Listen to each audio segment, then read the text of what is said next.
Et justement, nous retournons, et c'est la fin de notre série, à l'hôpital de Metz ce matin. En mars dernier, il avait été submergé par la vague du printemps. Depuis, la tension n'est jamais vraiment retombée à l'exception d'une petite accalmie pendant l'été. Le service Covid est à nouveau complet et les soignants ont l'impression d'une bataille sans fin. Reportage Antoine Lard avec Jérémy Muller. Comme chaque jour, le docteur Caps fait la tournée de ses patients. Alors Jeanne, comment ça va? Comment vous sentez sur le plan du souffle? Un petit peu oppressé, mais ça va mal.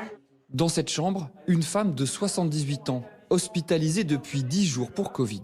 Elle a évolué favorablement et fort heureusement parce que l'année dernière, c'est une patiente qui n'aurait pas été admissible en réanimation compte tenu de la pénurie de lits que l'on avait, quoi. Vous n'auriez pas pu la sauver?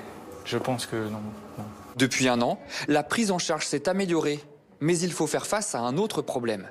Et lui, c'est un variant... C'est un sud-africain. C'est un variant sud-africain. Les variants sud-africains et brésiliens. Ils touchent 3 patients sur 4 ici. Il est trop tôt pour dire que les formes sont plus graves. Par contre, ce qui est certain, c'est que les patients sont peut-être un peu plus jeunes. Là, on est dans la tranche des 40-50 ans. Depuis octobre, le service Covid est à nouveau plein. 30 lits occupés en permanence. Une tension qui pèse sur le moral des troupes. C'est vrai que quand la deuxième vague est arrivée, on a dit encore, on y retourne quoi. À la première vague, on avait un petit peu cette innocence de se dire on y va, faut qu'on y aille. Et puis là, on savait vers quoi on allait, donc on savait qu'on allait avoir vers des patients intubés, des familles endeuillées. Et là, c'est dur quoi. Pour faire face, l'hôpital a déprogrammé 50% des opérations et doit jongler avec des problèmes de personnel. Les équipes, il faut le reconnaître, sont usées.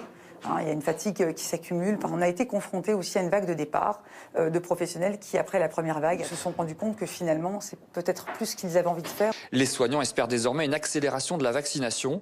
Seul espoir, disent-ils, de sortir de la crise.